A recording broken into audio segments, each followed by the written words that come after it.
Hey everybody, and welcome back to BK's Bullets. Today we're going to talk about Captain America Reborn.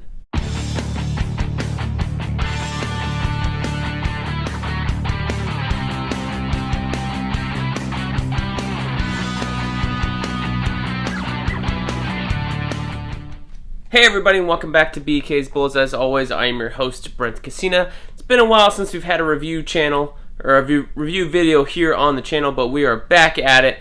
And I am back at my promise of 3 to 4 videos per week. I got 2 lined up for you this week, and we're going to be talking about Captain America Reborn and the road to Reborn. This is what this is. This is the Reborn trade. But before we get into this review, I want to ask you to do one thing. Please subscribe. Helps me out, helps the channel grow, lets you know when I drop new videos, all that stuff. Now, let's get into the review. So, we've been talking about Brubaker's run on Captain America for the past couple of months. I started the reread before Falcon and Winter Soldier dropped. I finished it, as the episode stopped airing. We've been talking about Falcon and Winter Soldier with Bucky not being Cap in the show and him being Cap in the books. Well, Falcon is the new Captain America in the show. That's great. I love it. I love the suit. He looks fantastic. I love Anthony Mackie. No issues with the differences there.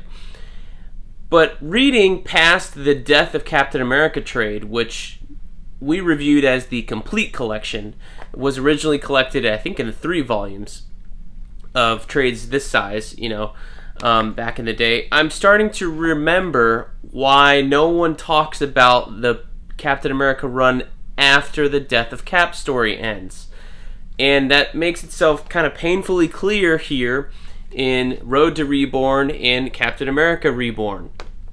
So, the trade previous to this, I had to read digitally. I have not been able to find the physical one. That's the only one I think I have not been able to find. It's called The Man with No Face. It's a pretty fun trade. But that's more of a Winter Soldier story than it is a Captain America story. Like, Bucky's running around.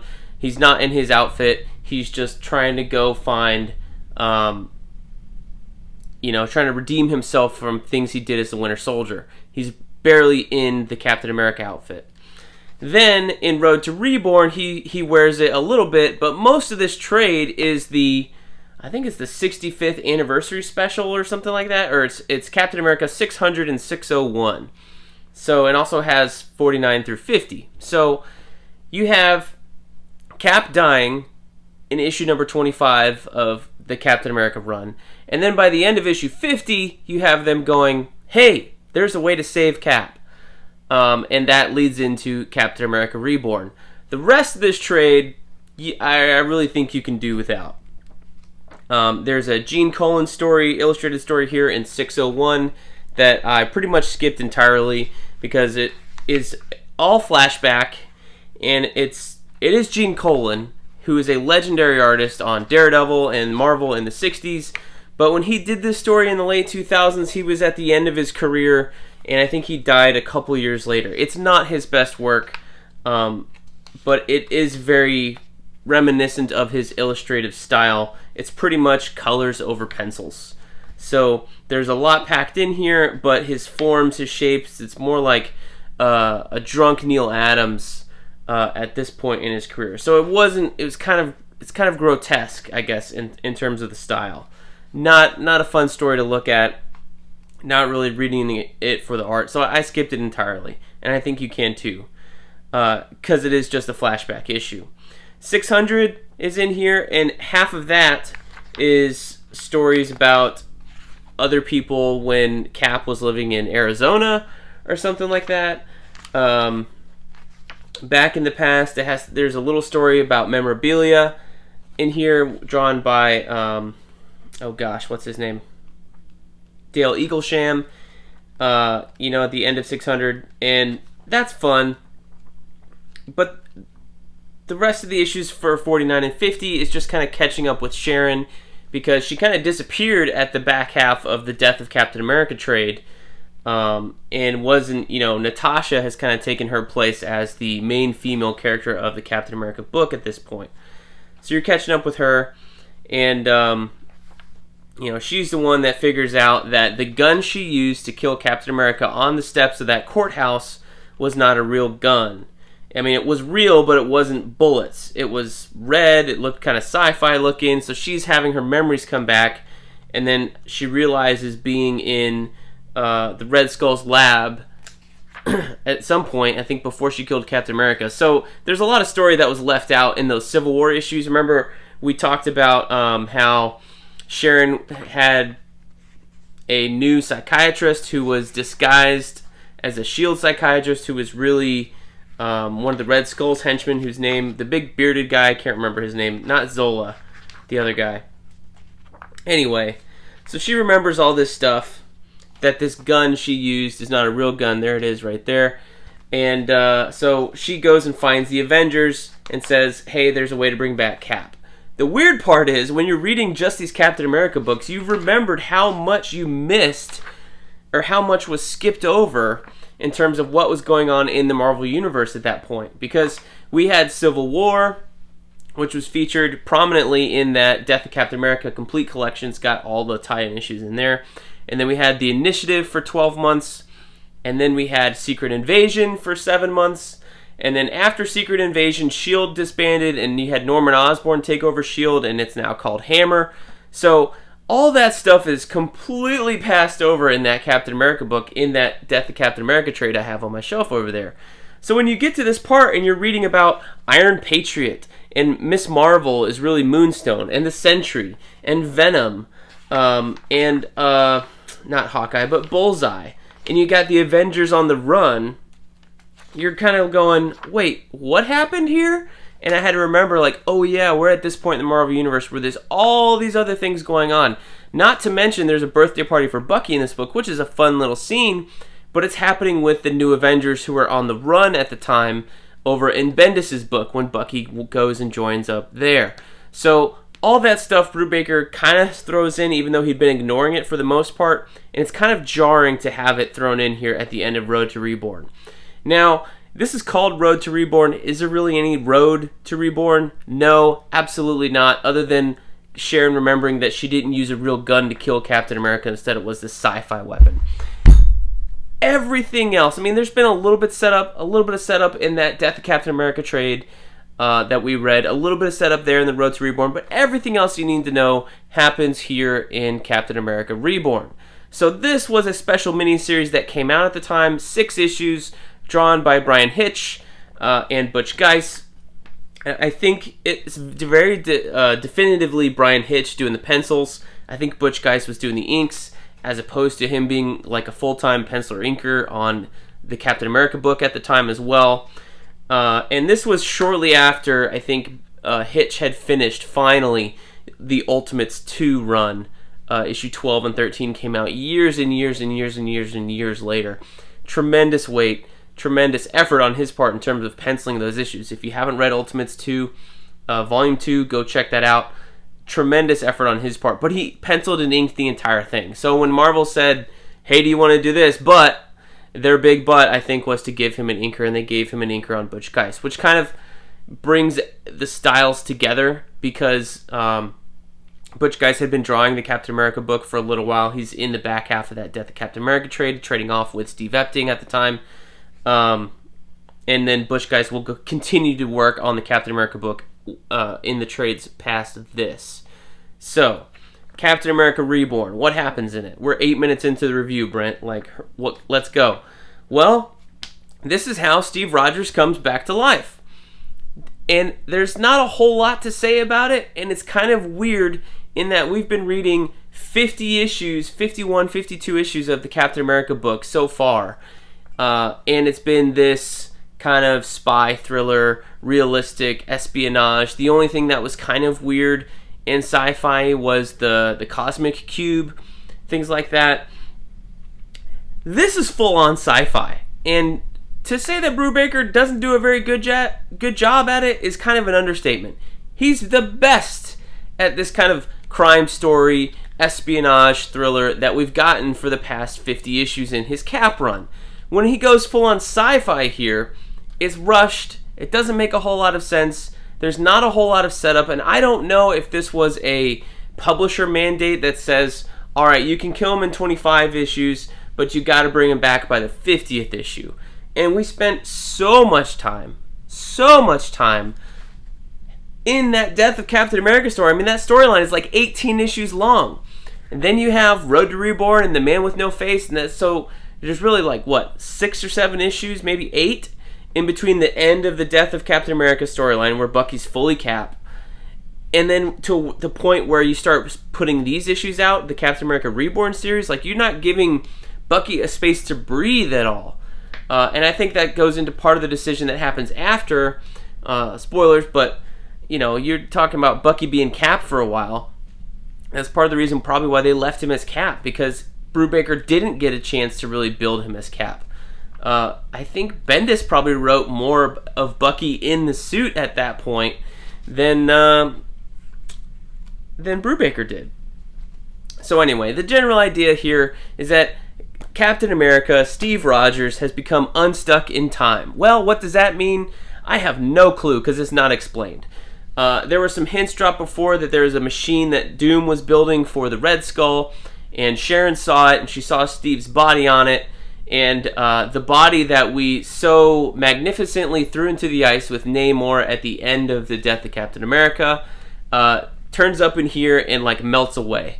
And it's like, well, we did all this work to not crucify this guy, but to lay this guy to rest. We had the Fallen Sun miniseries, which I talked about here on the channel.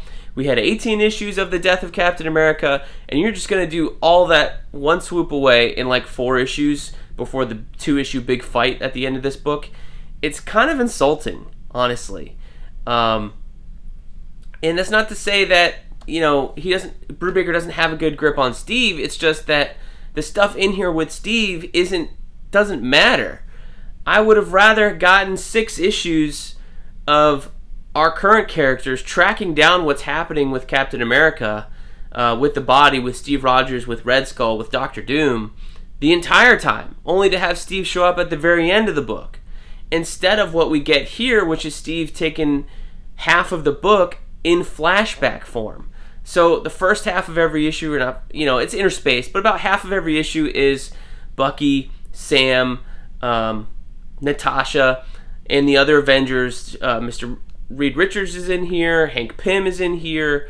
They're all searching for what's going on with Sharon Carter. Why is Red Skull calling her the Constant? Because she's come back and said, I think Cap is still alive somewhere, and they go and find the body. All that sort of stuff is about half of every issue. The other half is Steve unstuck in time. What does that mean? Well, Steve is like just reliving his past memories as a second consciousness. So, like, you're remembering things that you've done in life. Steve's doing the same thing, except he's actually living them again, but he's like frozen in that body. He's living his memories again, but actively remembering them at the same time instead of going through the motions. He does manage to change one thing and talk to Vision during the Kree Skrull War, way back from like Avengers 60 or something like that, in the 1970s, and apparently puts a message to his buddies, I don't know, so many years later, and saying, hey, if they ever say this phrase, bring this up, or something like that. And that's how they realize that Steve's become unstuck in time. There's a short moment where Red Skull takes over Steve Rogers' body for about an issue and a half. That would have been more exciting had it taken place over a longer period of time, I think. But by the end of the issue, you've got an all-out battle with a Red Skull back in the robot body that Zola built for him, and things kind of just descend from there. What's also weird is that there's all of a sudden these other MODOKs that show up. I mean, I'm not bagging on the art. The art here is pretty good. It's Brian Hitch after all, so he has a lot of great pacing. It's just Brian Hitch's art here is also a little bit sloppy because I don't know if he was rushed, or I don't know if Butch Geist was a little too heavy on the inks on Brian Hitch. It's kind of a weird inking choice because he has Rick Magyar and Paul Neary, who usually ink him sometimes if he's not inking himself, to put Butch Geist on here. But I mean, the story just kind of, you go from this espionage spy thriller who's sometimes technological for 50 issues, guys. 50 issues. with some robots and stuff thrown in here, with AIM and the Red Menace storyline and stuff like that, to now you're doing this time travel stuff, which isn't really explained. Doesn't really seem like Brubaker understands what his whole plot is. There's this weird machine that we've been dropping hints about, but never really explain what it does. Like, it's never said outright that this machine is going to put Red Skull's body into Steve's body, and that Steve's body was, was shot with these time bullets, which is basically what happens. But it's never explained explicitly. You're meant to, I guess, pick up the pieces and put them together, because either Brubaker wants it to be kind of a mystery because it's comics, it doesn't matter, or maybe Brubaker didn't really understand what was going on either, or the editors. Me personally, if you're going to do some of this weird timey-wimey bullshit, like, give me a page of Reed Richards telling everybody what the fuck's going on. Well, I found out that this red gun that Sharon used to kill Steve shoots time bullets that send him his consciousness hurtling back through time, while at the meantime they switched out the bodies somehow of Steve Rogers and this clone, which is the one that we buried and we found in the ice and melted away before our very eyes. So now Red Skull and Dr. Doom have had his body the entire time, and they're about to put Red Skull's consciousness into Steve's body, and we've got to go and stop them. That's the story of Captain America Reborn. You could do that in a page right before the big battle. Come on. It's not that hard. Jesus. The other thing I don't understand is I was reading this, and Bucky and Sharon and everybody in the Avengers Quinjet, they're all going to find Sharon, basically. They're going to rescue her. Then they come across Steve Rogers, Captain America, on the steps of like the U.S. Capitol, or the Lincoln Memorial, I'm sorry. And Bucky immediately starts acting like he knows that this is Red Skull. There's no moment of, wait a minute, you're dead. Who are you? It's just automatically, I'm here to kill you, Red Skull. And it's like, where did they get the briefing? Because Red Skull got in Steve Rogers' body as they were flying around in this other ship. It just makes no sense. But by the end of it, you've got both Captain America's back. I guess, what does it matter? It's comics, Brent. Well, this is why no one talks about this book. It's because it's a big letdown compared to the 50 issues we got leading up to it. The first 25 issues up until the death of Cap, phenomenal comics. The rest of that Death of Captain America run, that complete collection we reviewed on the channel, that thick book, phenomenal run. After that, when they bring Cap back, I think it's forgettable, and that's why people have forgotten about the rest of Brubaker's Cap run. And that's a shame. I just dropped the book because I don't want to hold it anymore. And I think people don't want to talk about that part of the run either, because it was such a weird twist. It was such a weird turn. And I guarantee you, I'm going to read the rest of those trades as well, and they're going to stay back in the espionage lane. We've already done an overview of these books when I did my haul video and talked about them. It's Captain America, Bucky going up against Zemo, putting on trial, going to a gulag, that kind of stuff. There's not any weird sci-fi bullshit in the rest of Brubaker's run. So this just sticks up like a thorn in the side of the run. And that's how you bring Captain America back? I don't get it. I thought I had fun reading that when it first came out, and maybe because I was reading it monthly. I've long since got rid of my floppies. When I moved into this house, I got rid of them all. But, man, I guess I never reread it all in order, especially with the rest of the run read recently, to realize what a weird outlier that book is in the rest of Brubaker's run.